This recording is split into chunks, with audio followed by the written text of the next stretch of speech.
This episode of Speakers of Eidolon is made possible by our generous patrons. Special thanks to our Supreme and Master Speakers, Circa Barrakiel, Remy Azalea, Saray Cypher, Omega Cat Comet, Erisu Yamakawa, Arcadia Lunashine, Dramavian, Nina Grimsdaughter, Casey Schaefer, Dimos, Lily Black, Hans Grenade, Sapa Chakwatol, Faris Gentoru, Cletus Oreo, Quick Levin, Luclean Atrell, Stella Bell, Ceres, Icy Lee, Lyria Rain, Pamela Isley, Umbral Wind, Naive Arano, Celeste Rasgris, Elenriel Maximus, Edwin, Bob CC, Fabson Voidworm, Raimi Maverick, Codred No, Mira Miri, Winebow Brood, Bay Barbalay, Kaiser Regina, Uzora Akari, AJ Brainswordson, Suno Shikano, Yowie Wowie, Chesha Saltiri, Gideon Ura, Buster Gearhold, and Nat Clay. Support the show and become a patron today at patreon.com/speakersxiv. Thank you.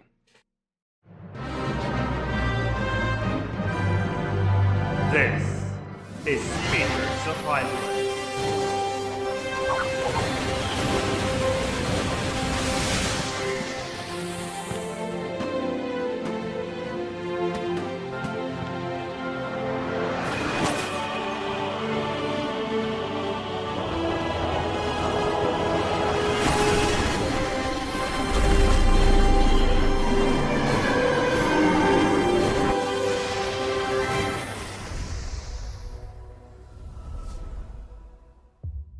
Good evening, Eorzeans. Welcome to Speakers of Eidolon episode 215. I'm Lakeel Bravestone, and I'm joined today by Georgi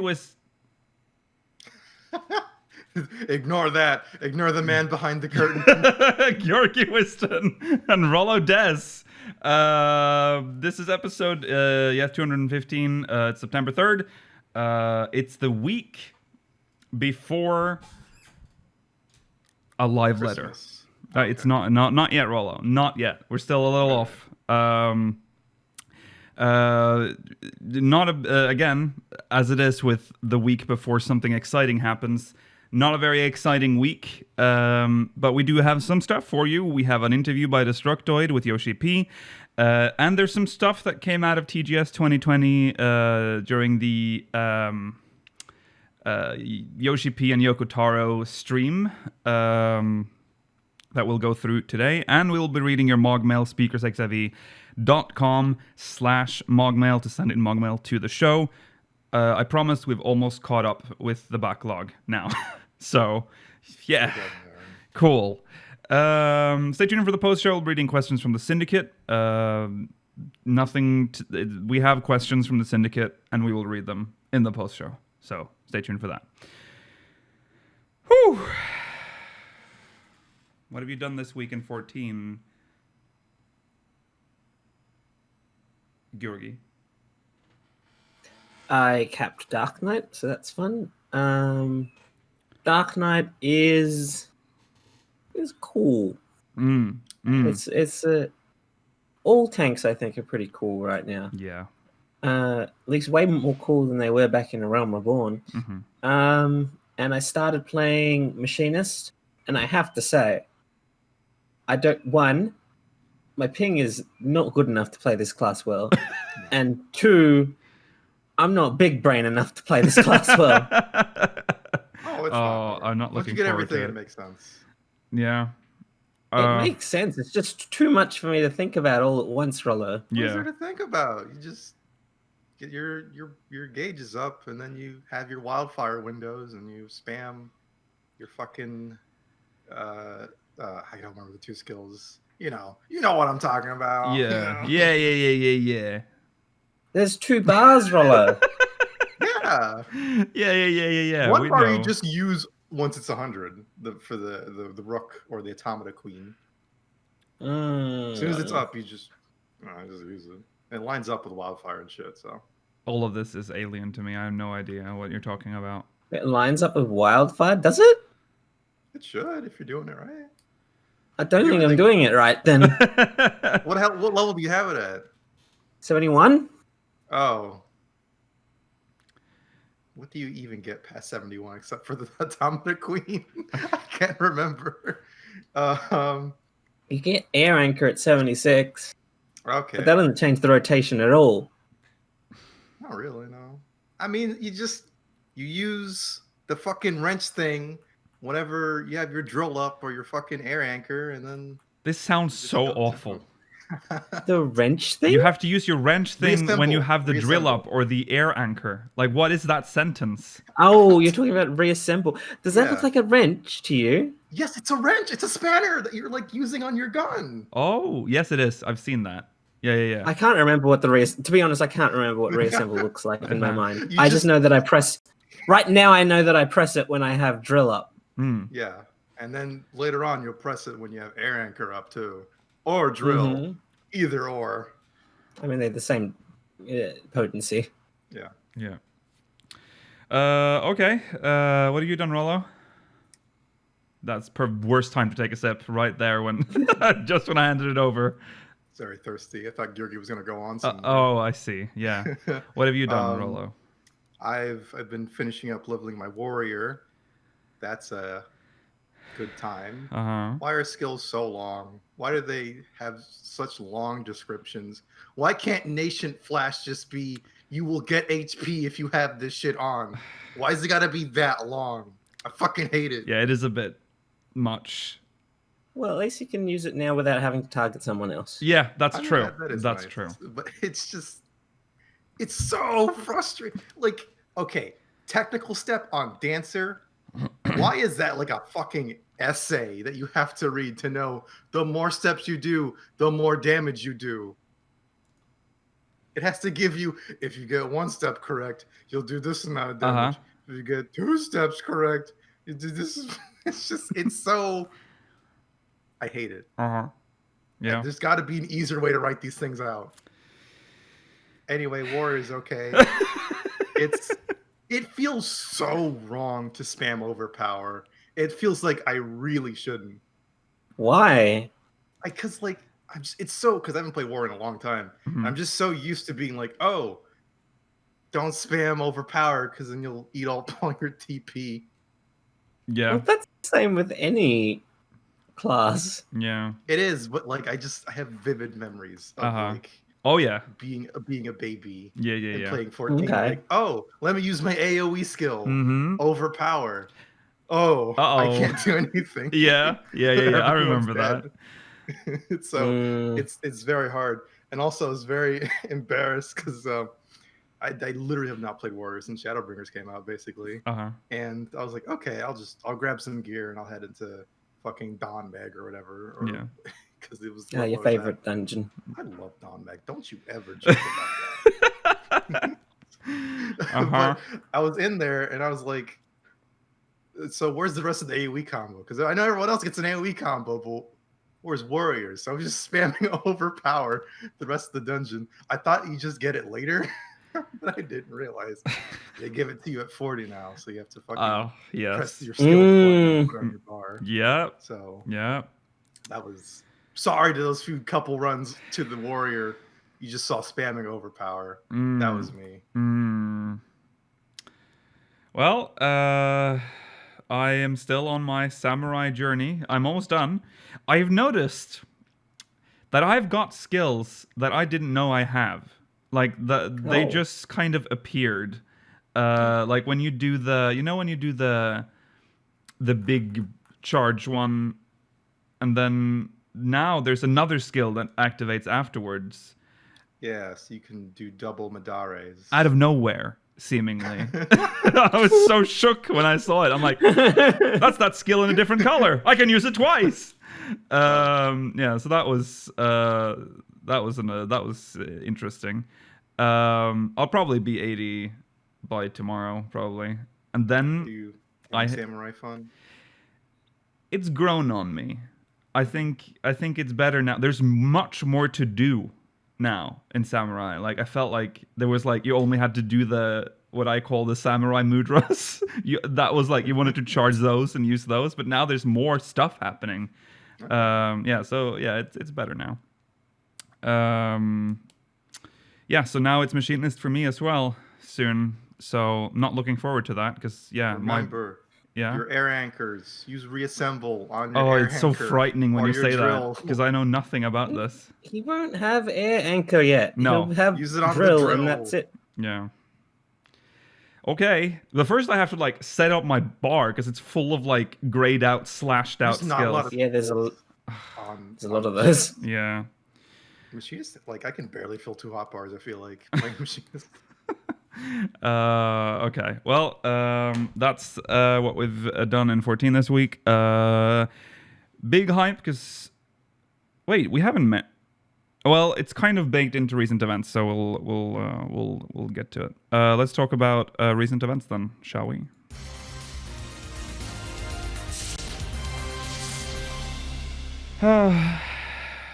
But we have to start with some bad news. Archie Lindhurst, the voice actor of let's try to pronounce this, Honoroi, has passed away at only 19 years old. Terrible. Yeah. It's very sad. Yes. That's essentially all the information we have, but that's that. I don't believe the cause of death has been released yet. No. So that's sad. I don't know. I feel like, was that character's story arc completed? It probably was. Yeah, most of the Fortan I suspect so. family Yeah, is pretty done. Yeah. So that's horrible. So yeah, that's that. That's all. That's that news. What a note to start on.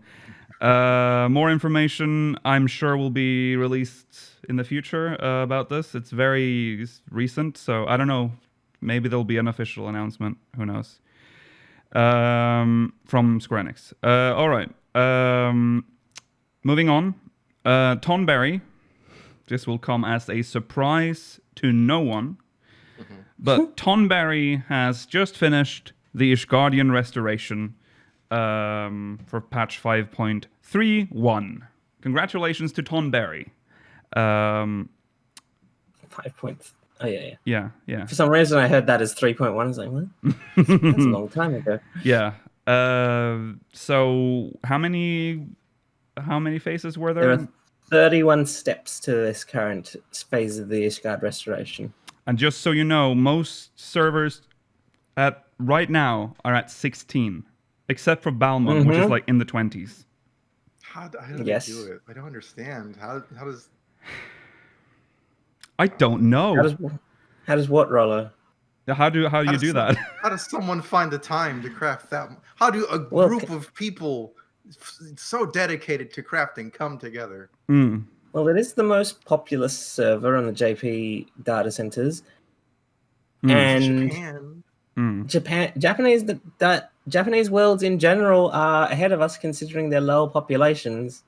That all Japanese servers are at 16, if not 19, and almost all of them have lower populations than any American or European data center or world. No excuse. And for an update on the worlds that are in last place, Twintania and Spriggan are at 10 each. Bless. Congratulations. Congratulations. Being last is an achievement. Yeah, that is an achievement in itself. And also, I mean, for those that didn't know, those are the most recent servers. So they are young, they're babies. If you can't be first, be last. Exactly.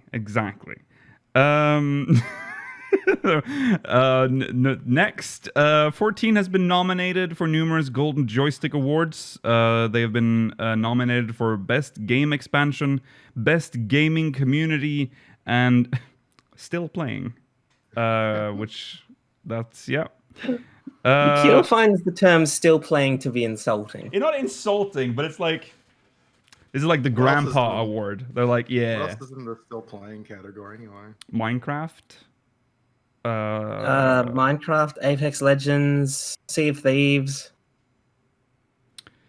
It's like the veteran Fortnite. reward. Like, I can't believe this game is still running award. So that's, you can go vote. That is at gamesradar.com/UK/Golden Joystick Awards. I imagine there's also / I imagine it's not just that, but that should work for everyone. Yeah. Oh yes, that's probably because European. Yeah, whatever. Yes, so go do that. Vote for 14. It is very annoying because it's not in order when you go to vote. It randomizes every time. So you're like, Yeah. it was very strange, but you'll find We had to go through every award to find them. Yep. And they were in random order for both of us. Yep. So go vote, make us win at least one of those. Maybe we can win still playing. Okay, Pulse album is now for sale on Amazon Music, iTunes, well, Apple Music, I guess it's called now, and Google Music. Mm-hmm. Go buy it, I guess. That's some of them are good mixes. Mm-hmm. You might like them. Yeah, I'm gonna buy it. Or I just don't know you which. might hate them. I haven't. Okay. You hate them. I said you might hate them. Oh, okay. Oh, okay. I thought you already had established your opinion. You didn't like them. No. I haven't bought like an album digitally like that in a long time. I am a Spotify. I just listen to Spotify, so it's very weird to me. It's like I can't like find like where do I buy this? Like how often do I open iTunes? How often do I even have? Well, I wouldn't a buy Google it on Music iTunes. account? I wouldn't want the proprietary format of iTunes. That's true. The only places I like really buy music is like from like indie bands on like Bandcamp. But that's about it. I do that because I want to support them, but I still listen to their music on Spotify. Yeah. This podcast is on iTunes. I've said this before. This podcast is on like every possible platform. Places we don't even know. Yeah, exactly. Yeah. And also, I did say best game expansion win. Okay. So yeah, Pulse album, go get it. Snap emote has finally come to us, to our Final Fantasy XIV online store. Stole it from Korea. Yes, we did. How expensive is it? I think Probably it's $7, right? Yeah, I think it's the usual emote price. Let me verify this before I just lie. We will do a live fact check here. Why isn't it the Emmett Silk Snap though? It seems it's weird. strange. It's not the... Because it was commissioned long before. Because the Korean and Chinese servers ask the $7. $7 confirmed. Yeah, because the Korean and Chinese teams just ask the Japanese team what they want, and they hadn't actually seen the Emmett Silk Snap before they asked for this. So, Okay. Interesting. Okay, for $7 you can snap. Go snap. Okay, let's talk about TGS 2020 or the last stream from 14. Or the last 14 themed stream from TGS, I should say. It's the only TGS stream as well. It's Yoko-Taro and Yoshi-P. There are some bullet points here. From this is taken from the subreddit. No, is it? yes. Yeah.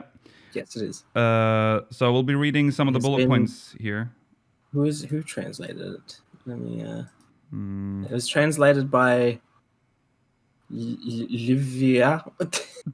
Okay. Shout out to you. Right. Let's read.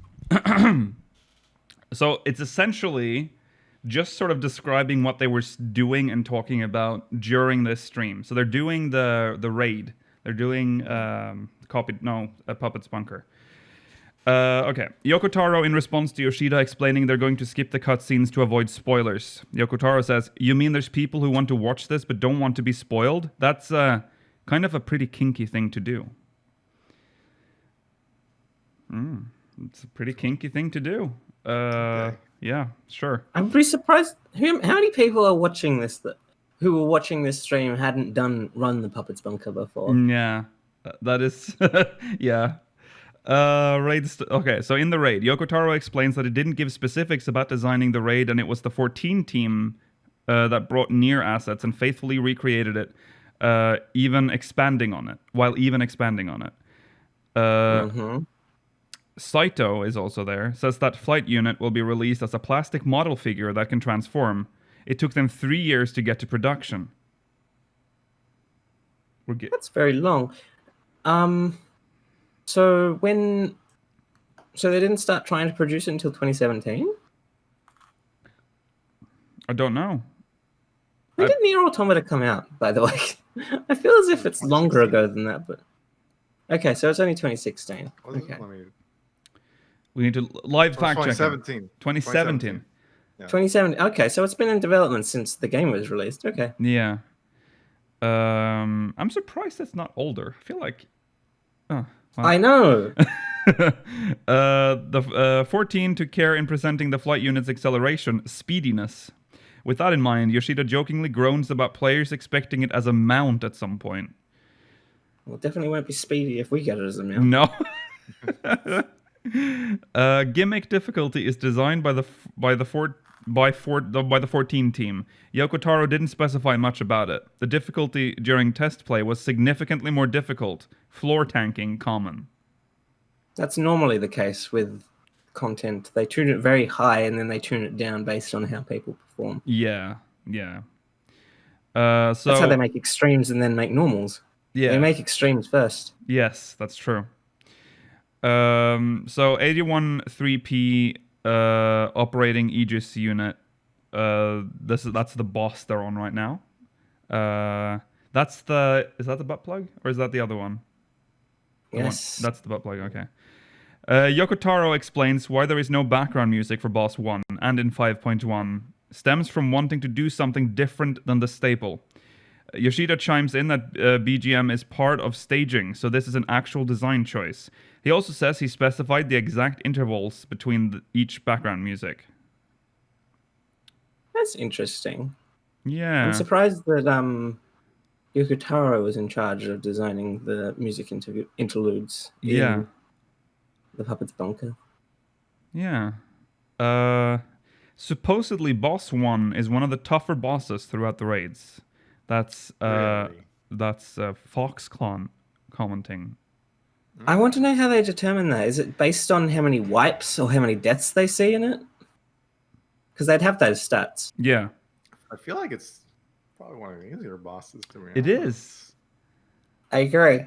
It doesn't really. I mean, flight units are the hard one. Yeah, I mean they have some. It has some mechanics, I guess, that can wipe people, like the thing that comes out of it, where you have to stand in the and the shrinking AOE thing where you can fuck up. Yeah.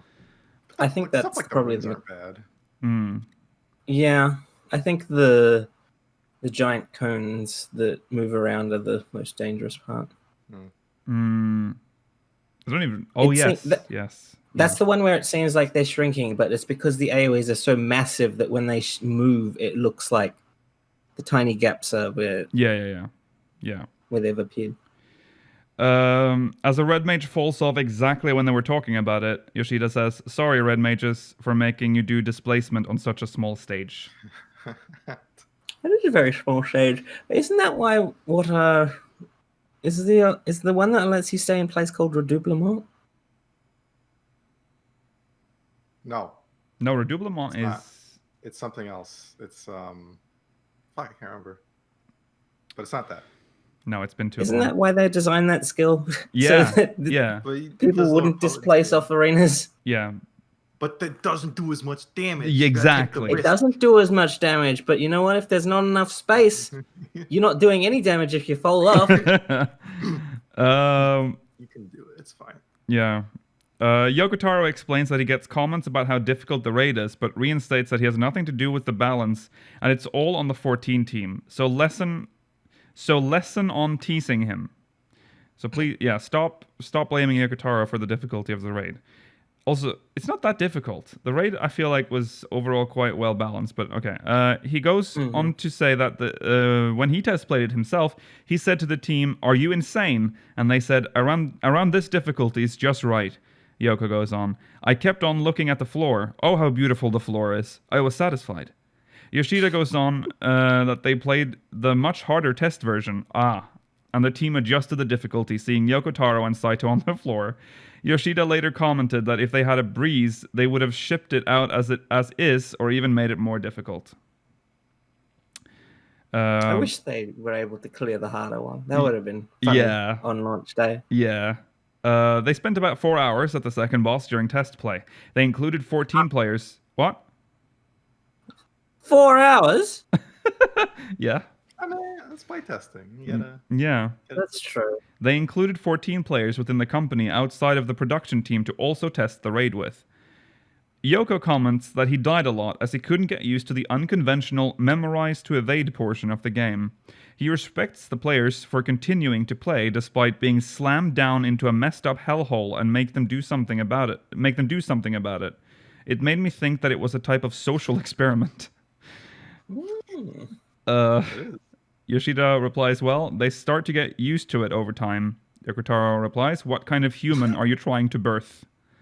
What kind of humans are you trying to birth, Yoko-Taro? Yeah, exactly, yeah. The expanding ring is a new gimmick for the game, inspired by Drakengard 3, as most of us already know. I already know thanks to Rollo. Yes. The solar panels, Bridge to Boss 2, were not fleshed out in the original game, so Yoko-Taro saw it and... Oh, so that's how it's like. Oh, the Bridge to Boss 2 was not fleshed out, so that's like the first time he saw it. So that's what it's like. Okay, that's interesting. No, I don't think that's what it means. Because what I think he's saying here, if you go on, is that like he had no idea what the solar panels were doing in the original game. The team was given the assets for it, so Yoshida discussed it with the level designer on how to incorporate it. They then brought it to Yoko-Taro, and he was bamboozled and flatly said, "This is made very well," and that was it. What a very well made solar panel bridge. Yep. Okay. Light artillery unit. Which one is that? Is that the trash mobs? It's the first set of trash mobs, yes. Yoko-Taro again praises how good the team is in faithfully recreating things from Nier that he doesn't recall once he is questioned. Once where he is questioned. What? Oh, he don't recall once where. Huh? What is the sentence? He doesn't. The sentence makes sense, Nikhil. Just read it as I'll it do is. it again. I will just read it without thinking. Okay, I'll turn off my brain. Yoko-Taro again praises how good the team is in faithful recreating things from Nier that he doesn't recall once where he questioned the designs they asked for him to check. Did that work? Okay. Yes. Do you understand it, though? No, out of my mind. The only time he does is when he thinks it might affect continuity in some way. Interesting sentence I just read. Yoshida says that in a crossover he wants to make that even the non-boss enemies still have some significance. Later explains the production team calls mobs trash. I wonder how many people don't know that like those kinds of groups of enemies are called trash. Also, can I explain what that sentence is that you? No. Okay. Yoko-Taro. People in chat seem to be confused as well. That's fine. Watch the VOD and go back and analyze the sentence.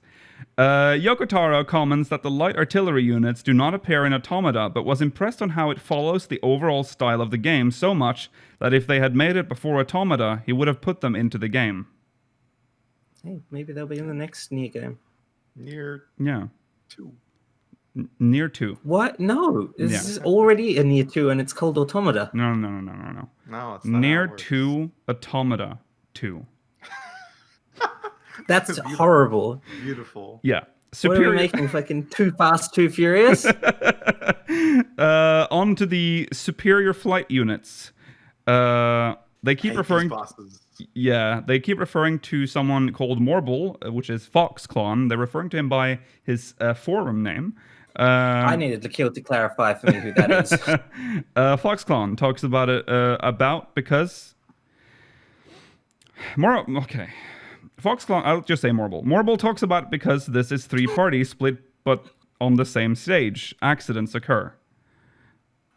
Yes. Oh, because it's 3 parties split up, but on the same stage, accidents occur. Face the maneuver, high-powered laser towards the outside. Yoshida then talks about feeling it in the air to try to hit Yoshida with them. But when it targets him, he barely adjusts it so it graces another party. They contemplated about including it as with the death count in the playtest. Okay, this one is a bit confusing to me. Yoshida just didn't want to adjust. That was it. Yeah, He's yeah, playing yeah. Black Mage and saying, "I will have this stack marker and hit the other party." Yeah. The designs for these superior flight units are also original, and Yoko-Taro likes them so much that he wants to take screenshots and post it on the official Nier Twitter for Nier fans to see. Have Nier fans not seen them though? Not for these. No, these are like. No, these are unique for. No, they are new, but I feel like they would have seen them still. I feel like this information would have come across like the desks of Nier fans at some point. Yeah. Yeah. Formation Sharp Turn was also troubling for most, even Yoshida wondering how he died at first. That's how most people felt. Yeah. Yeah. Someone is calling me, and my phone is. Hold on. Professional podcast. 6 years we've been doing this. When Yoshi-P took a hit from Formation Air Raid, the chat went, Yoshida? Yoshida? Yoshida? Relying too much on ethereal manipulation / between the lines, are we? Okay, whatever. They said his bad. Yoshida then says that warranted that, but jokingly how 14 players are quite demanding on their producer. He then gets hit by a formation sliding swipe, almost deliberately. He then jokes about he being able to lure others into it too. The Pikmin effect. I get what he means. Yeah. I've never heard someone say Pikmin effect.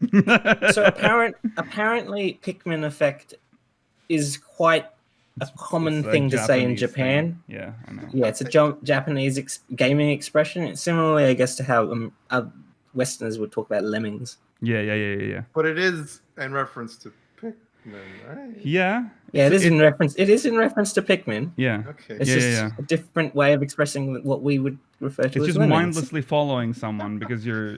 Yeah. It's like when you try and trick people in that Fall Guys minigame where you have to memorize the fruit on the floor. Yeah. I'm gonna skip some of the minor ones here.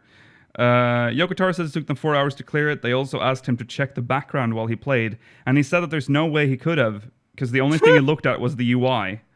Morbol says yes, the UI and the designs on the floor. Okay. The slides. Yoko-Taro wonders if Automata is too easy for those who play it, coming from 14. Who, in Yoko-Taro's mind, it's not gaming if there's no pain involved. Saito replies, 14 players should play Nier on very hard modes, and it's very similar that you die in one hit. Did you hear that, Lakil? Fuck no. That game is not fun and very hard, by the way. It is not enjoyable. No. Well, Yoko-Taro is saying that 14 is a much harder game. Absolutely not. I mean, I guess, but it's hard because it's like a fucking numbers game. Yeah. The slides in the bunker were made by the 14 team before Yoko-Taro knew. He says it's more well made than the original. Cool. Okay. 905p. What? Please read the first comment. 905p operated heavy artillery unit. Yoko-Taro says, this one is also well designed. Yoko-Taro approved. When Yoko-Taro explains, this is supposed to be a spoiler, but I don't give a fuck. When Yoko-Taro explains Operator 210 to the uninitiated, he basically it takes the events of the original and rubs it into the players again. So many players question whether Yoko-Taro has the heart of a human, compassion. Then he goes on to say that Yoko-Taro is the one who specifically asked to add it in, so it's his fault. But again, the difficulty is not on him. Okay, it doesn't surprise me that Yoko-Taro is the one that wanted to add in the 21.0 part. No. Oh, No. Makes sense. Yeah. Yoko-Taro jokes about not placing laser beams in the command room. Okay. Okay. Yeah. Yoko-Taro comments that the thing in the middle often is spewing out small lines, so maybe if the fans can look at it later in a video or something out of battle. I think he means by lines. I think he means words, but I think they're in the Nier language, so you can't. Oh, you'd have to look chaos. at them carefully. Okay. I'm gonna jump about the sound heard after boss 3. Yoko-Taro says, "I forgot. Probably something about 9S and wanting a family." Yoshida shares that chat is filled with lols. I feel like I'm reading like a log from like a court, like I'm reading a court document about like it's so weird. Yoshi-P looks at Yoko-Taro. He laughs. Your Honor. Okay. Captain's log. Captain's log. Not here, no. Heavy artillery. I will just have to say, Rollo, that one of the funniest photos I have ever seen from the Next Generation memes is Captain Picard holding a giant wooden log with the text "Captain's log." That is funny like shit. A boomer meme. That is so funny. How fucking like dare you? We have just discovered that. It is funny. It's like what you see on Facebook, your uncle posts because he knows. Do people post Rollo? With This all due comes respect, from our community, Rollo. this is our community posting this, and also, do people post TNG memes on Facebook? Yeah. Yes. They do? Yeah, it's Facebook. Is TNG alive on Facebook? Do I have to start using Facebook now? So that I can be a boomer and post Captain's log every day? Oh my god, that's a funny thing. I've been like gone since 2012, and then all of a sudden, the Keel Bravestone posts Captain's log, and then I'm gone again for like 10 more years. Okay, anyways. What an aside. What? Yeah, sorry. Back to this. Heavy artillery unit, hallway. This is the balls section. Yoshida recalls Yoko-Taro's initial Yoko-Taro plan, and Yoko-Taro explains 14 team. We made Danmaku / bullet hell. Yoko-Taro says, this is totally not a Maku / hell. Please add more. Don't need to read the Japanese part. Yeah, why is it even there? 14 team. I don't know. We can't due to rendering limits. Yoko-Taro. So then make it that if any of them hits a ball, let's make it so that all 24 instantly die. 14 team. No, we can't do that. Yoko-Taro, that's a shame. Yoko-Taro then continues to comment that since all the bosses are so messed up, insta-death here is easily bearable for those players. But then Yoshida laughs about Yoko-Taro himself dying about 10 times to these balls. Yoko-Taro, I really think this part should have been harder. Insta-death would have been good. He also comments about this being the first and only time he commented about gameplay. Yoko-Taro comments on how he may or may not explain how the bunker became connected to the alien ship later on. Ooh. May or may not. Don't expect anything.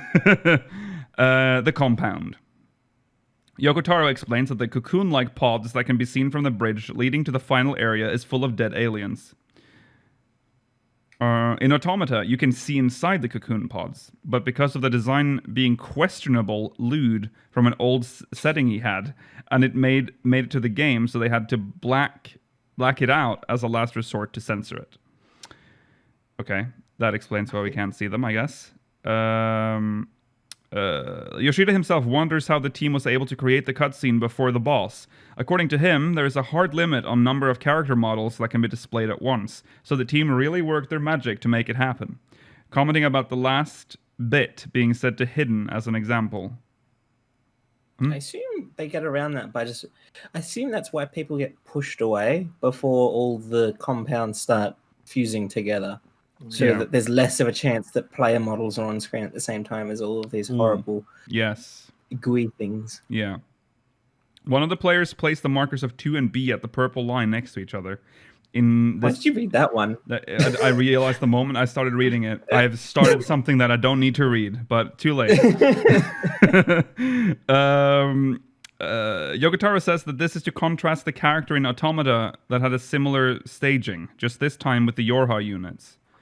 They go talking about Adam and Eve. Yes. They go on talking about there are many ball enemies in 14. Yoko-Taro comments that it's very convenient that they can roll around or shoot out rings. Yoshida says that it's a thing they default to when troubled. Nice. And they've got the model. They got the ADS model that they can reskin how they like. Yeah. Yoko-Taro then says, "Isn't it a bit boring for the viewers to not see Yoshida die? Should I talk about the impressions I have from the Tenet movie viewing?" Yoshida and Yoko-Taro were both invited to the preview and met there by chance. Yoshida watched the movie again and mentions that he really enjoyed that he was able to really grasp the things in the movie. Cool. Good job, Yoshida. Cool. You understood the movie. As with 905P operated heavy artillery unit background music, the background music here is also praised, and Yoko-Taro jokingly comments that he doesn't like it when he can feel that Okabe, their sound guy, makes good music, as if he's boasting about it. The comments praise Okabe more, and Yoko-Taro goes on to say that Okabe has a really rotten personality, so they shouldn't praise it. Saito then says that's not true and asks why Yoko-Taro say it when he's not present. But Yoko-Taro continues to say that he says it whenever, wherever, and whenever.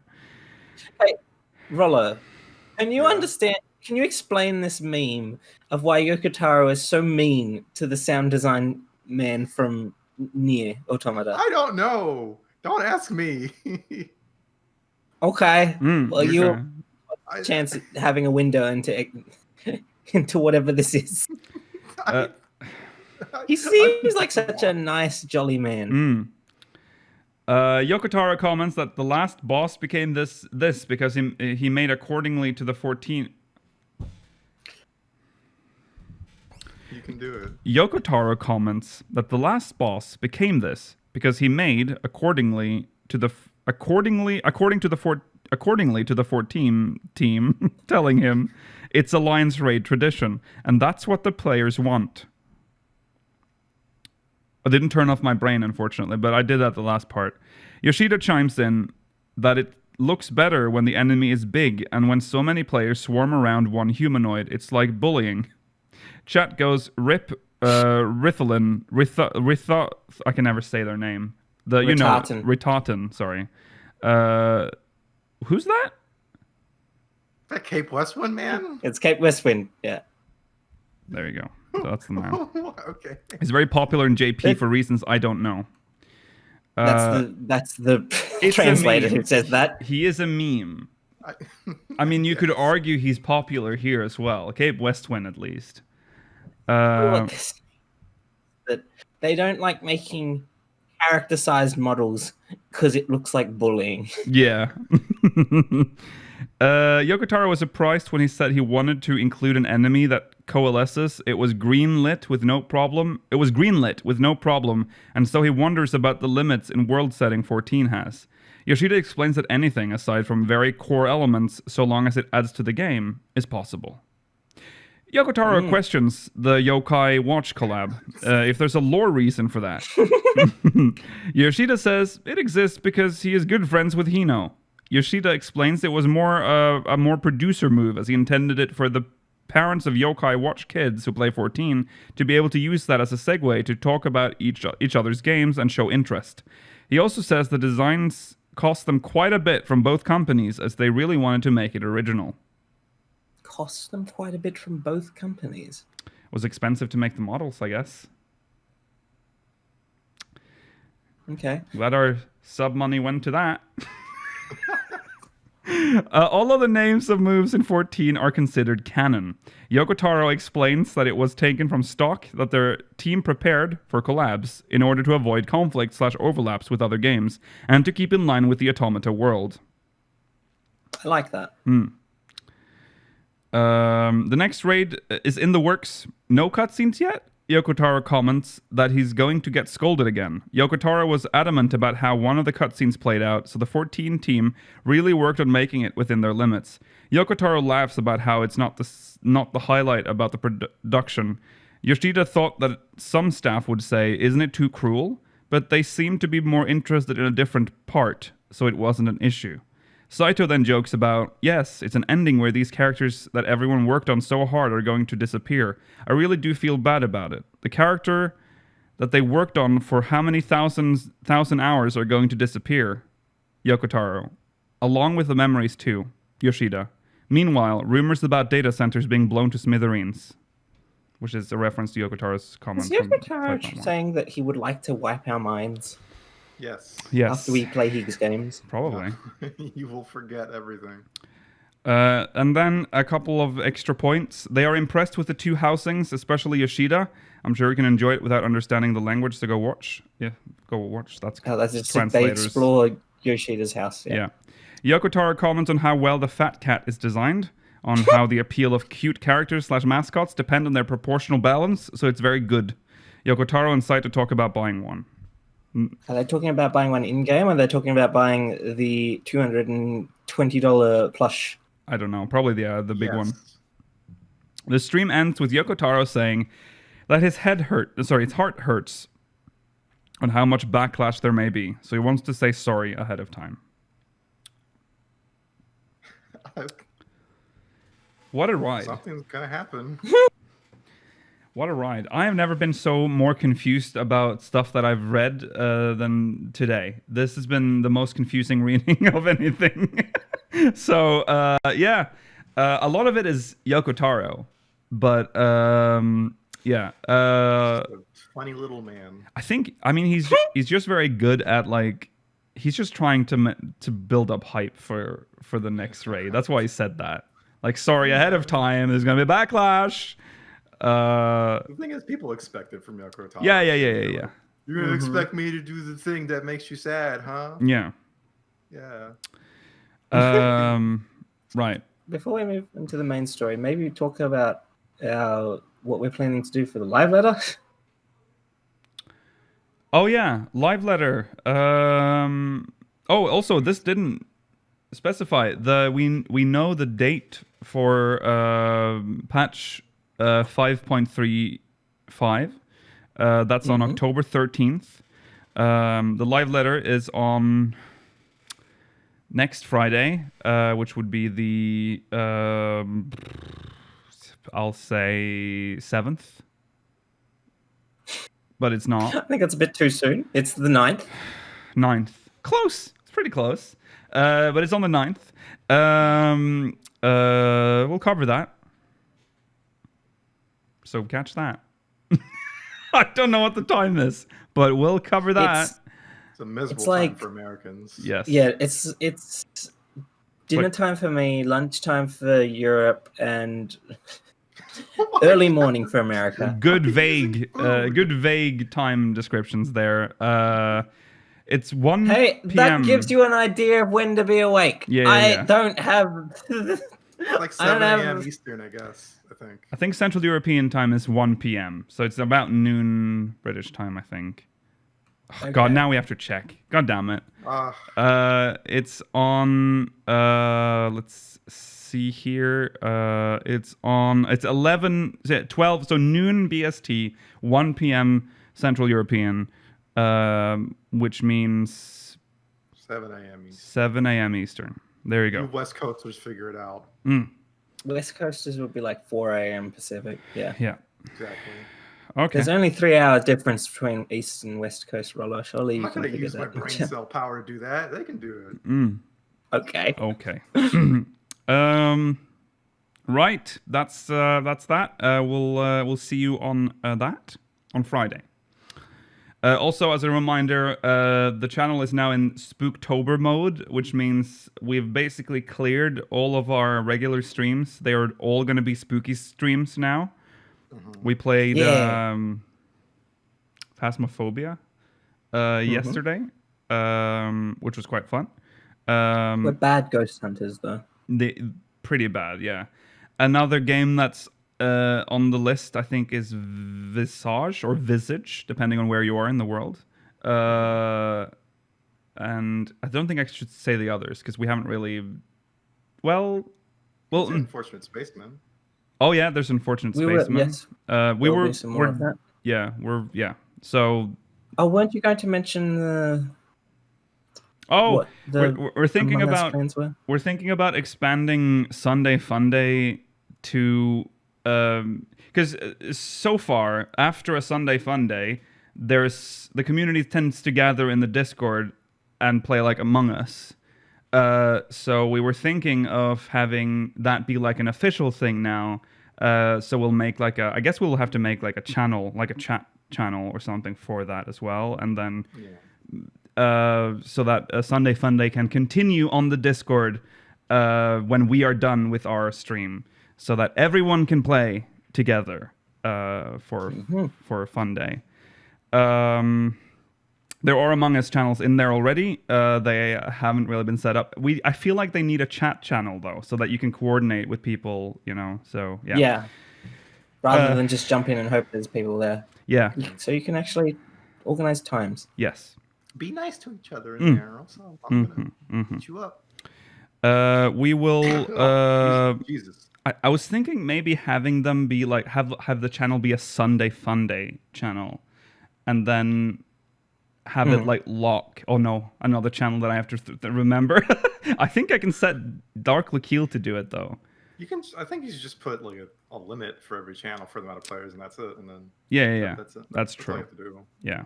Well, we'll look into that. Sunday is still tomorrow. I have less than 24 hours to figure that out, but that's fine. All right. Let's move into our main story. There's an interview with Naoki Yoshida by Destructoid,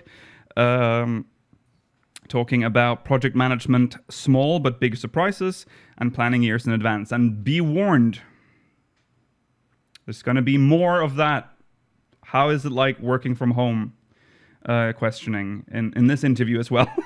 It's going to be like this for a long time going forward. A lot of that specific question.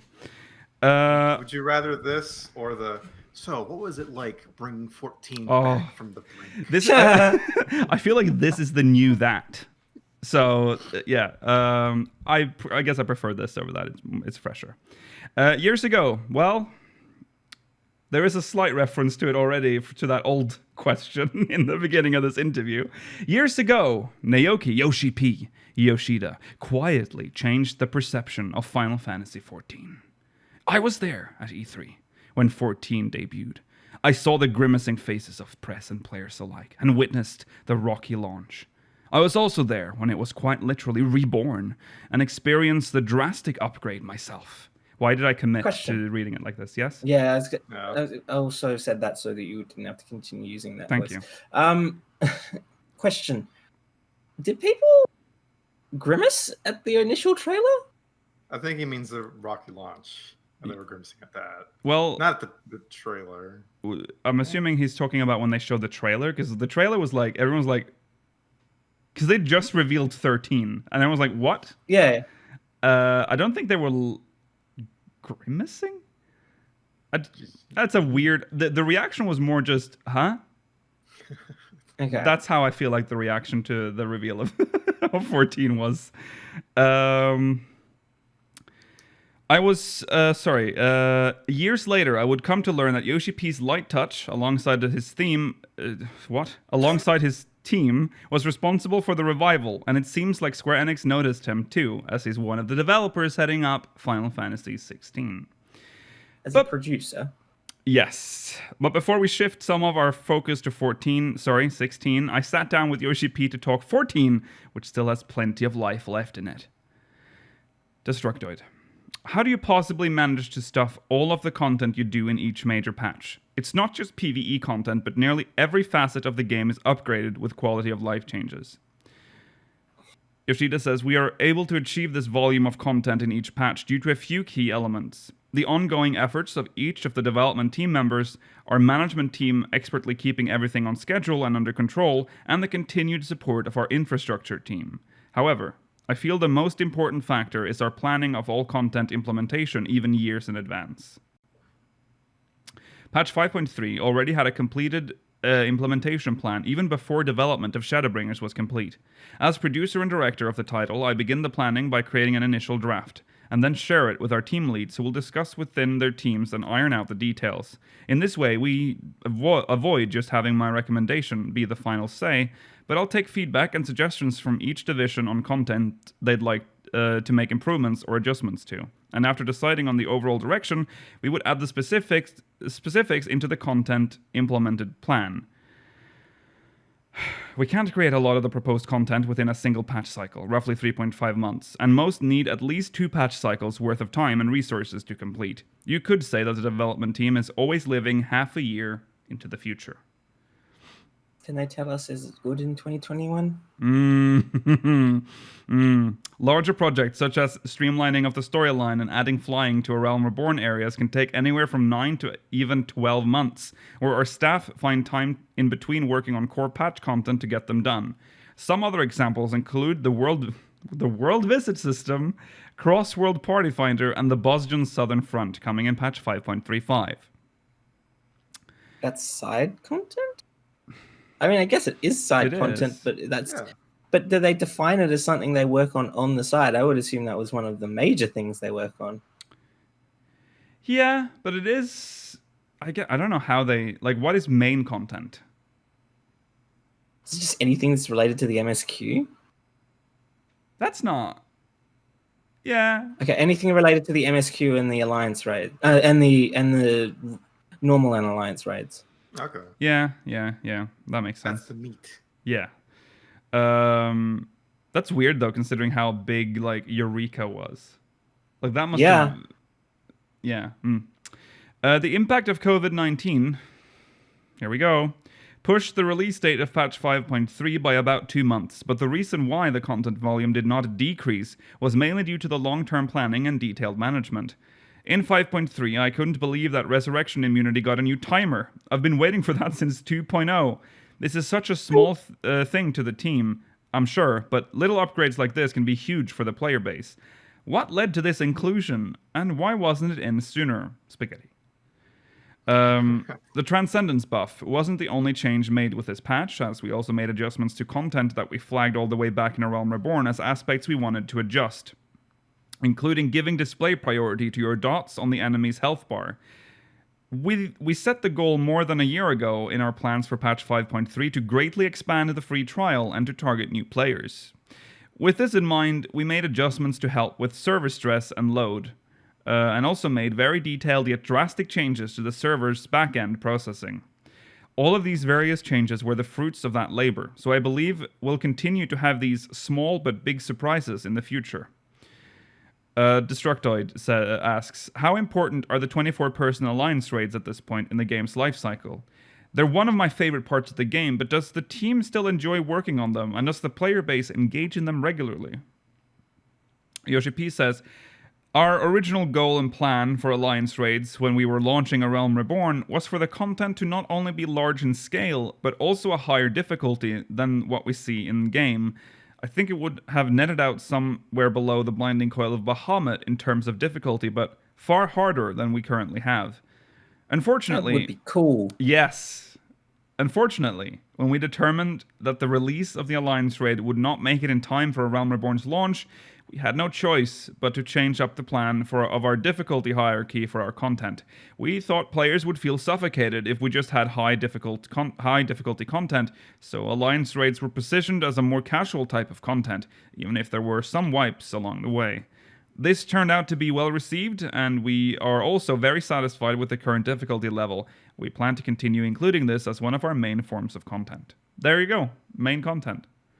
It would be very weird. Okay, but it would be very weird if there was ever an expansion that didn't have a 24-man raid. That's true. Yeah.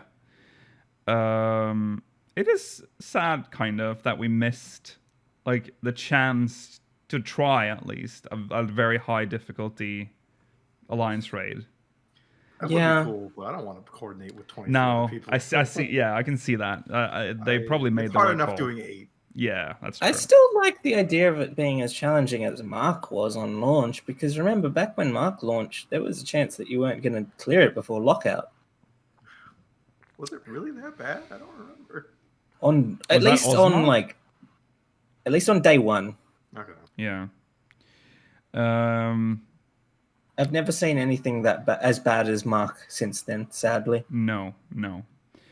I also think we're able to keep this content fresh and exciting, both because of staff growing through their experience on the team and also by shifting around members who work on Alliance raids. Alliance raid bosses tend to have simpler mechanics in comparison to Savage difficulty raids, so it's a perfect type of content for new and intermediate staff to tackle. I could see them working on this to hone their skills in creating raid content, and then move on to working on Savage battles. This is also a great way to make sure that the same staff isn't always working on the same type of content. Yeah, he's talked about this before, like rotating staff around so they don't... Yeah. We also specifically ask staff if they would like to work on certain content after we have solidified some of the basic ideas and information, and I think this may have been a major factor in helping create new, high-quality content. When it came to the Nier crossover, of course, all of our staff replied, "I want to work on it." Of course. Destructoid asks, what percentage of players would you say regularly engage in PvP activities in Final Fantasy XIV? How happy are you with the PvP element of the game? I think it's evolved quite a bit. Oh, okay. Yoshi-P says 0%. We have been able to increase the overall number of modes available for players in PvP, and we're trying to stare it down a slightly more casual and accessible route. From this, we've seen a steady increase in the overall number of players participating in PvP content, especially for Frontline. There are many people that casually enjoy the content, and we do try our best to accommodate any feedback we receive, most notably through ability adjustments, sometimes subtle, sometimes drastic. Maybe more people would play Rival Wings if there was some sort of daily challenge available for it. That is still so strange. It's like they don't want it to, like, be popular, which is so strange. Rival Wings is better than Frontline. Yes. Maybe. I haven't played it enough to I haven't played it enough to say, but sure. I still enjoy Frontline though. I think I don't know. The idea is good. It's just, how are they gonna make like proper adjustments to Rival Wings if no one's playing it? Like there's no feedback from Rival Wings. Yeah, I don't know. We decide on the direction to take the adjustments for each job based on such things as each job's win rate in matches, or how often it's played in comparison to other jobs, and then we analyze abilities and determine the appropriate adjustments. We do have some future plans in store for PvP, but we will appreciate your patience until we're ready to make those announcements. No mention, by the way, of Wolf's Den. There is never a mention of Wolf's Den ever. And yet, every fan fest, there's fucking tournaments for it. Yeah. We should be shoutcasters for it. No, thank you. No. We could pull it off. We could pull it. We could probably pretend that we actually know what we're talking about for a while, but eventually I think people will be like, hold on. They're just fucking... none of this makes any sense. Here's the thing, Nikhil. No one else understands how Wolf's Den works, so I don't see why people would call us out on not understanding how it works ourselves. That's a good point. Okay, Destructoid, talk to us a bit about the crafting side of Final Fantasy XIV. I feel like it gets left out of the conversation a lot because of how exciting the PvE content is and how glamorous raids are. Is there a dedicated team working on crafting content? What are some things you've been wanting to add to that portion of the game? Yoshi-P says, first of all, I'd like to point out that the development team and I don't have the mindset of trying to force people to play all types of content that we bring to the game. And by this, I don't mean just crafting and gathering. 14 is part of the Final Fantasy series, so playing through the story is a must. There are battles within the story, and many of the players like to battle, so naturally, battle content becomes the main element. At the same time, modern-day gamers are busy with a lot of things outside of playing games, spending time with family and loved ones, engaging in social media and the like. Sounds very busy. Very comparable. Very, very busy. Very comparable activities. Because they need the time to engage in social media.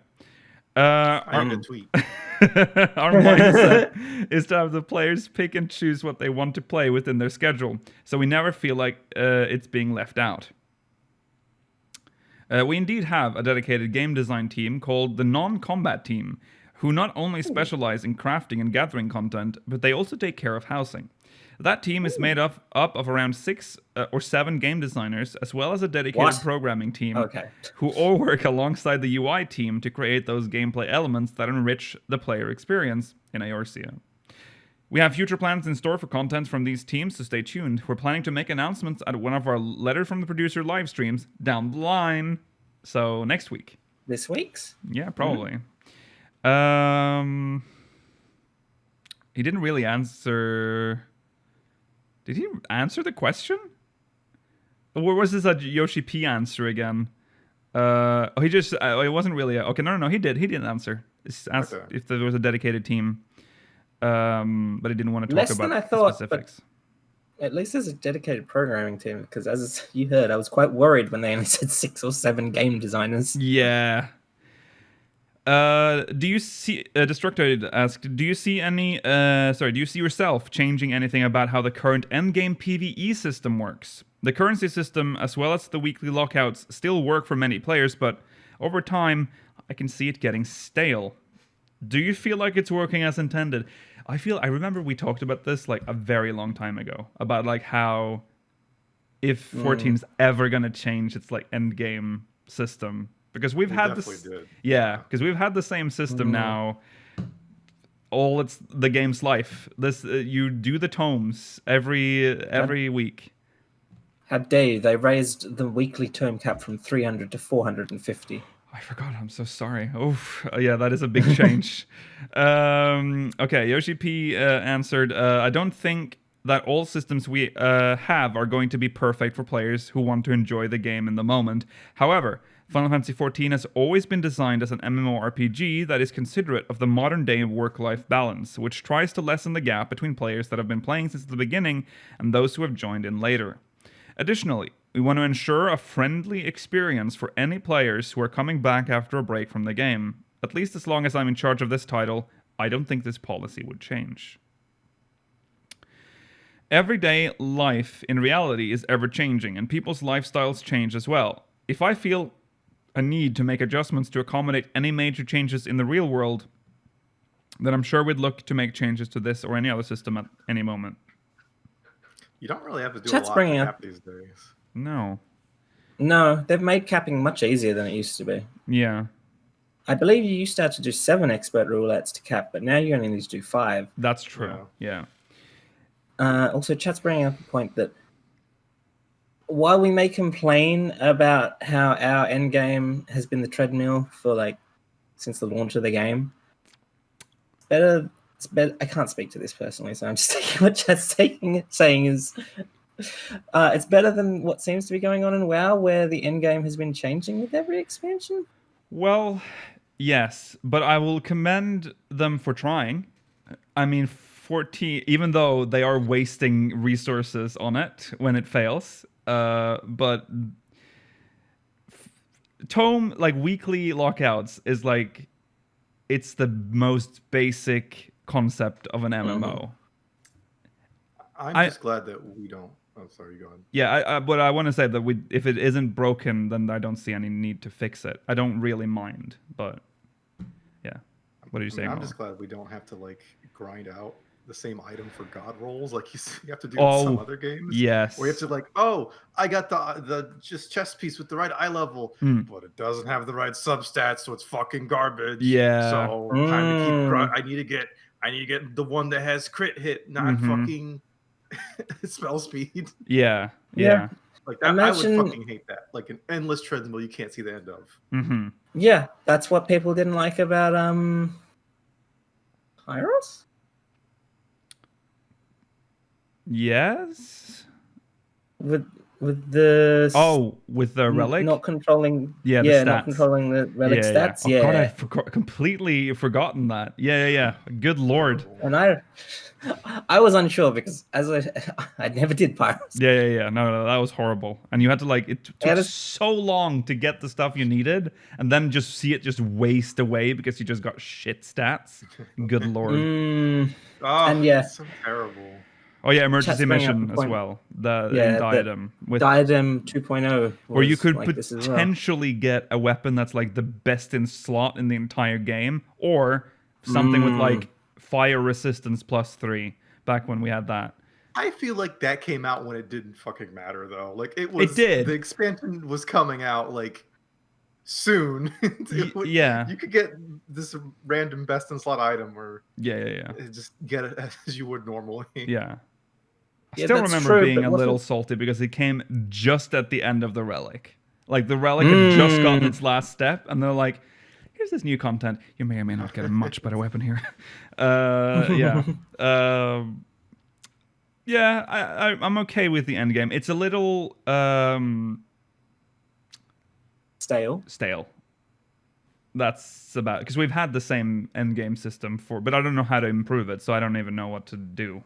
Which is why we should be glad that WoW keeps doing what they're doing, because they are looking for the new type of end game, and we don't have to do anything. We can just sit and watch as they like fail, and then one day they'll be successful, and we're like, I see.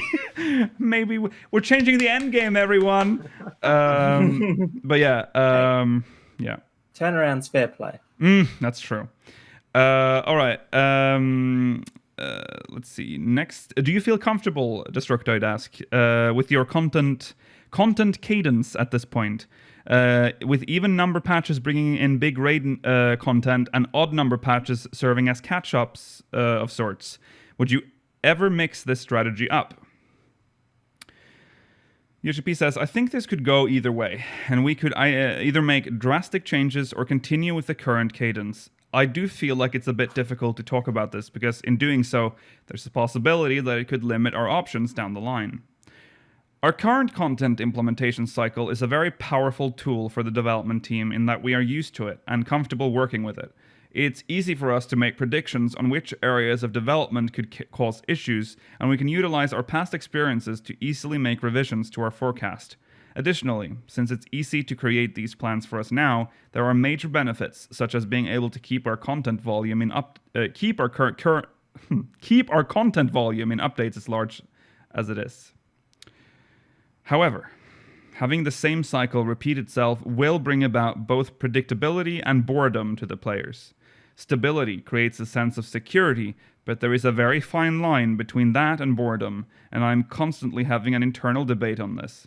In order to mitigate that boredom, we've implemented new types of content, such as ultimate difficulty raids and the race for world first that comes along with it, and also brought content like Eureka and the Bosnian Southern Front into existence. In the end, I feel like this could be an endless thesis, so maybe we can leave it at this for now.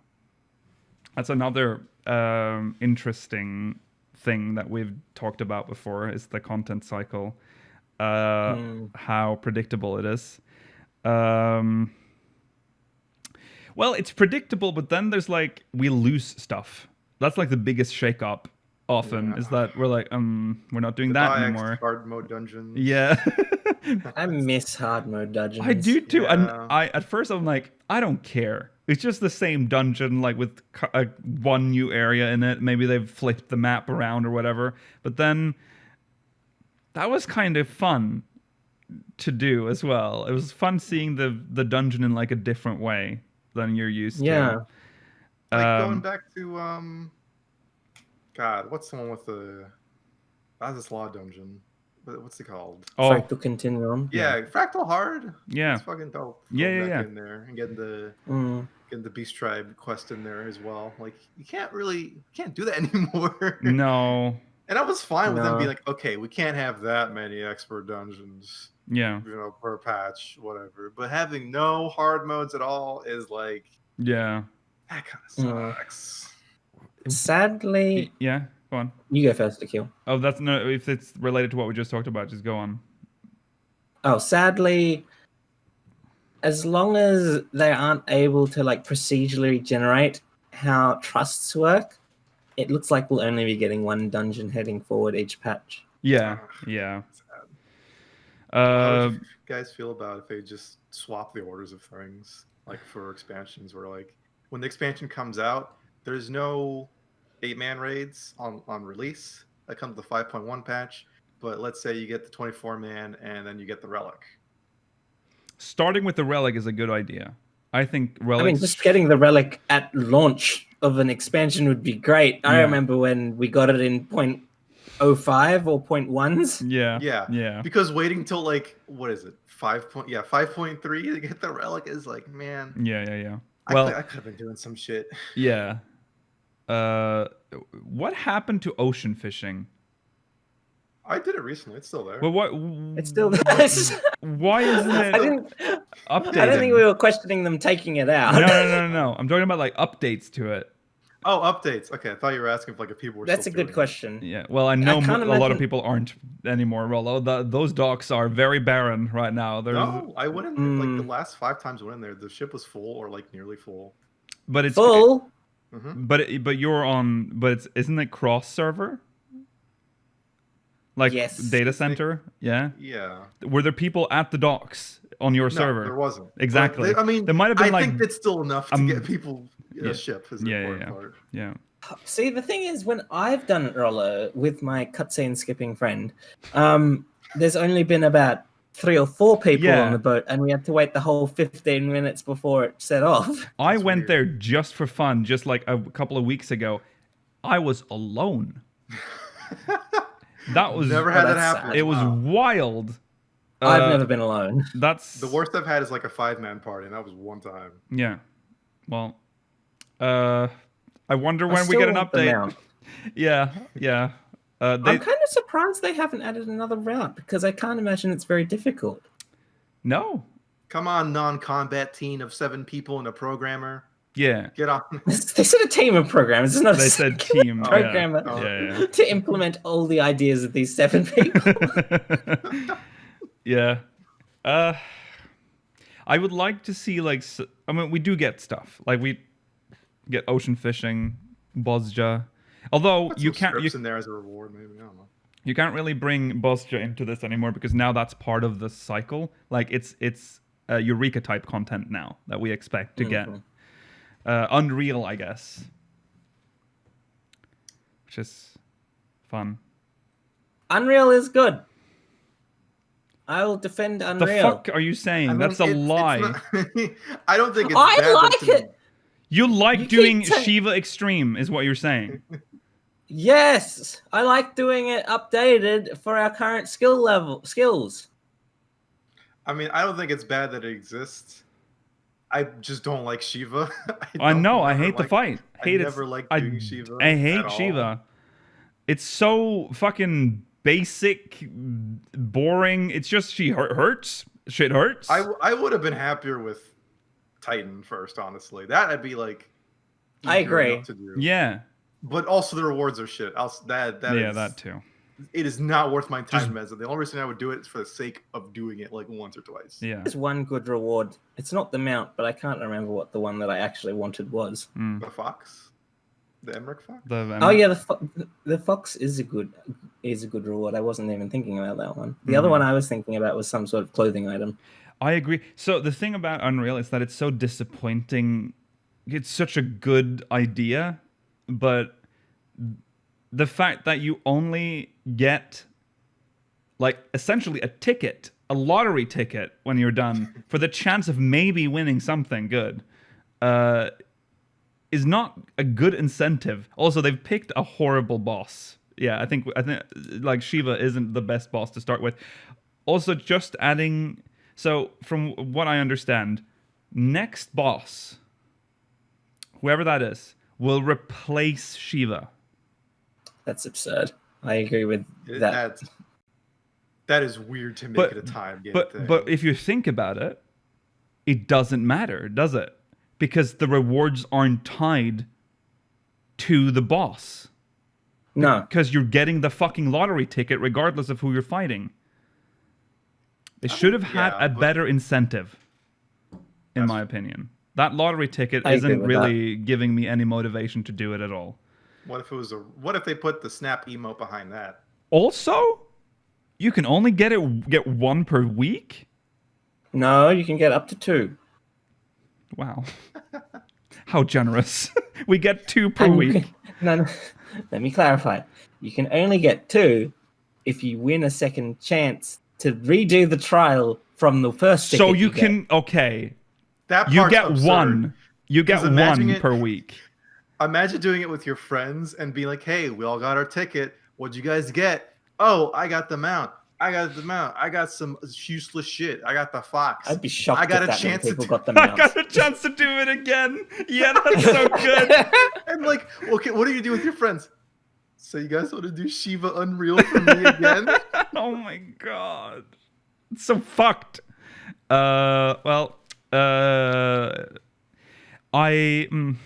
Give us Unreal Dungeons. Give us like I think I would have preferred that. that would be fun. That would be more fun for me. I'm begging for some hard 4-man content. Yeah. Like, Wrathload I Extreme, amazing. I loved it. Yeah. Agree. I want a hard dungeon though. Yeah, I want a Yeah. dungeon. I want like to do Oh yeah, I I just miss- meant in terms of like hard, like stuff with 4 people. Yeah. I significantly miss the days of like 2.1 when there was a chance you would not clear Farah Sirius. Yeah. I remember that. I mean, I don't know about that part. Well, the Faris was a bit I wouldn't too want- overtuned, I think. I wouldn't that want was that for the expert dungeon roulette, Exactly. but if this was a separate thing, Yes. that would be good. and have it. I don't like the lot. Okay, it's cute that you get a lottery ticket, but give us something else as well. Something, A another lottery ticket incentive. of Battleship. It's A so. lottery ticket, you get to scratch off everything. That's true. That's true. You get a ticket to play battleships. That's it. Okay. That's It's that. just easier for people too, man. Like I'm sorry, I don't want to get like 5 of my friends and then some random pugs for something. It's just come on. What I kind of want from I don't want to, because okay, so I see the discussion about Mythic and stuff from WoW. What I'd like, my dream, is that the Unreal Dungeon was designed like a hard mode dungeon, but it's Unreal. So it is like its own version, but it's difficult content. That's what I want. That's what I thought hard mode dungeons were supposed to be originally. When they're like, hard mode dungeons, I'm like, oh my god, we're getting mythic dungeons? And then it's just an expert roulette dungeon with the same difficulty as everything else. I mean, could you imagine a Unreal Dungeon where you have to CC so you don't die? Could you imagine being like, hey, okay, this is the plan for this first pull right here, right? Mm-hmm. We're gonna focus this mob. The healer's gonna sleep this mob, so Yeah. I'll cast deadliest fucking Ultima. And That's don't have like the that's tools like to nostalgic See, almost, but yeah, We that don't have the tools to CC anymore. no, we don't do. really. We Well, do. Well, we have still We have interrupts. sleep. Yeah, we have sleep. Yeah, Sleep. That's Use all we have. repose and like it. Yeah. Oh god, repose. And you're You have to use it only on every guaranteed to have single one. yeah, because since you're not guaranteed to have a black mage, you will only have single target heal, single target sleep. I can see some I'm just problems saying, with this, but I would love it. It doesn't have to be this exactly. I'm just saying, imagine if there was like some coordination to Yeah. dungeon pulls, aside from like an interrupt from time to time. Yeah. I will say, I'm not with you on this. You Crowd don't control. want that? Crowd control is not something that I It miss doesn't have to from be one- crowd control. from It doesn't have to be 2.0 crowd control. game design. Well, I think if you want an Unreal Dungeon, you kind of need to have that, right? You need the mobs have to be so dangerous that you might have to do CC. You can make mobs dangerous without having to worry significantly about crowd control. Look at I just would look want at them Palace to of the Dead and Heaven on High. I'm with Rollo on this, mostly because it's something just nostalgia talking. I think I just miss that part. It'll get old really fast for like, sure. It But doesn't have to be sleep or anything like that. Like, I don't know, maybe to stand at a certain spot Mm-hmm. while like a ranged DPS is on a fucking panel, or I don't know, just something like where you have to coordinate some kind of thing and figure it out. Yeah. And not just kill them. yeah, so that even trash mobs are dangerous. I mean, that's why we want They can- dungeons, right? That's because An we want. easy way they could do that is like with Chimera mobs, like in Heaven on High and Palace of the Dead, make their skills insta death so that you have to coordinate around that or stun them. Yeah. Yeah. You don't have. We have low kick. Crowd control is really love unexciting CC. to me. I love it. It's mostly because it's been so long since I've done it. Okay. That is the end of that. I think we have time for one MogMail today. Oh, So I think we'll just jump into that. Here's MogMail.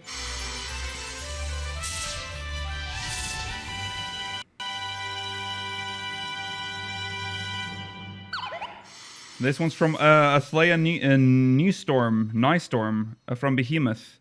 Hello, speakers. I'm a long-time fan, and I come bearing not one, but 3 lore theories. Hopefully these aren't outdated or something by now. They are not. This is a relatively recent MogMail. First theory being, is it possible that, since presumably those who summoned Hydaelyn were sundered like the rest of us, Minfilia is the sundered reincarnation of Vana? This stemming from the fact that she has had a very unique connection to the Mother Crystal, which allowed her to become the Word of the Mother / Oracle of Light. Furthermore, she has resurrection rules similar to that of the Ascians because of this.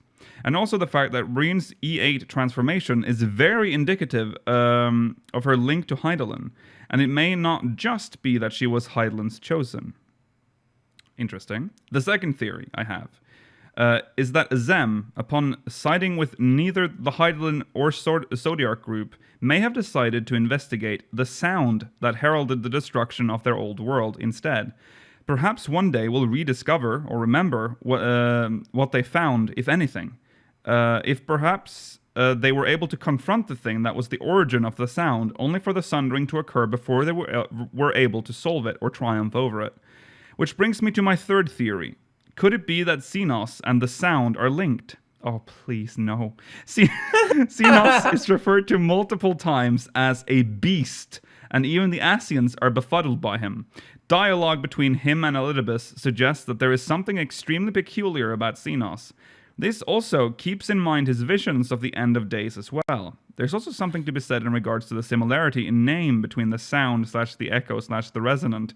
So, could it be that Xenos is a reincarnation / version, etc., or of whatever primordial evil being that caused the destruction of the old world? That the reason he thirsts for battle with Warrior of Light is so intensely is because there is some part of him that wants to finish the death match that was started but never concluded between that being and Azem. Apologies for the length of this MogMail, and thank you. Thank you, Alethea. Oof. I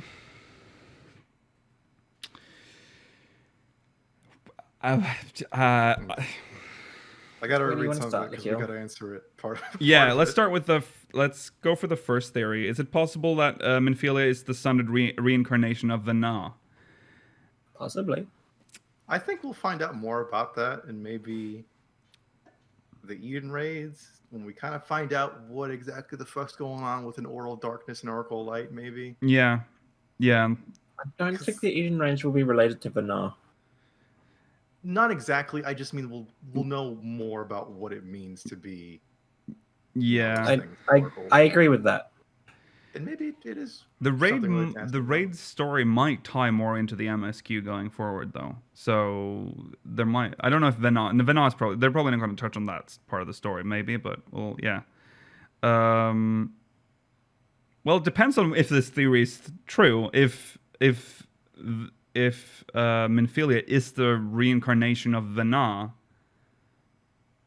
then what is the Oracle of Darkness? See, this theory, this Vana. exact, the evil Vana. Yeah, that one's very up in the air. I feel like we need. It's not what I theorize for Vana right now. Yestola is Vana. Definitely don't think that. No. The second theory, Azem investigating the sound. I can see this one. Yeah. Perhaps one day we'll rediscover what they found, if anything. Yeah, go on. I definitely think we're going to encounter the sound at some point, or what made the sound. Yes. I feel as if it's such a weird thing to set up. They really haven't mentioned the sound in a while, huh? No. But I think they haven't because the sound will not become relevant again until we're on Hydaelyn again. That's probably when that will come back into play.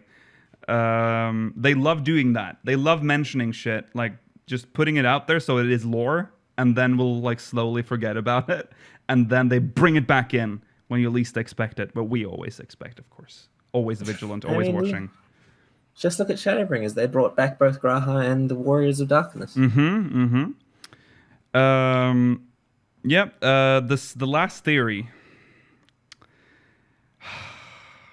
I mean, yeah, it can happen. It could happen. I don't see it. I don't think any sort of progeny of Emmett Selk.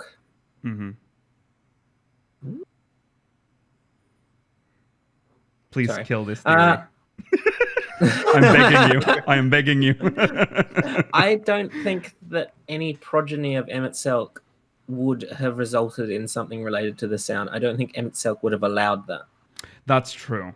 Yeah, that's a good point. I'm just clinging to that because I would be very upset if Xenos is tied to the sound from the planet.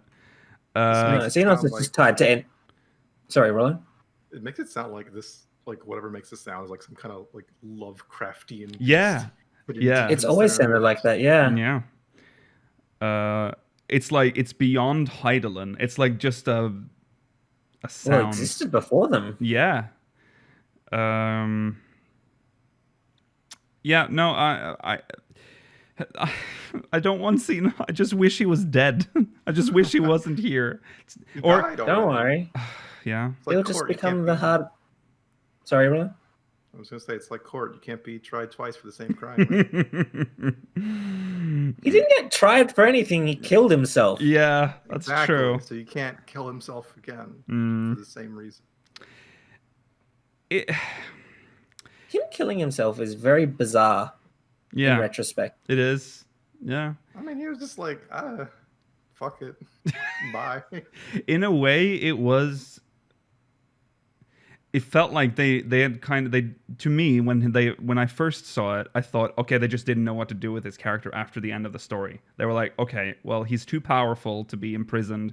He's got too much power for them to like keep him in Alamigo or Eorzea. Like he's in line to the throne. So technically, they couldn't have just kept him. I guess that's what I thought. But then I wonder if did they plan for him to be like this, like Jesus? Like evil Jesus, though? The Antichrist. Yeah, Antichrist. The Holy Trinity theory comes back. Yeah. I mean... And the evil Holy Trinity. Some people would argue that he is the Antichrist of our game. Yeah. In terms of he shouldn't be there anymore. Yeah. He's the harbinger of all things unpleasant and not good about the story. Yeah. Well, exciting stuff. I want to know. I need the next patch, but it's so far away, so I can't hype up now because then I'll be empty when patch arrives. I don't like saying that I'll be empty. Right. We're done. I'm closing. Hooray. I'm closing the laptop. That means it's over. Thanks for watching. This is. Isn't this a weird? And this feels wrong. I'll do it. Let's make it more. That's the end of the episode. Thanks for watching this episode of Speakers of Hydaelyn. We'll be back next week, same time, same place. Remember to follow us on Twitter at SpeakersXIV, twitch.tv/SpeakersOfHydaelyn, youtube.com/SpeakersXIV, exclamation Discord in chat if you want to join our Discord server. If you're watching on demand, links in the description. Remember to send us MogMail, speakersxiv.com/MogMail. Stay tuned for the post show.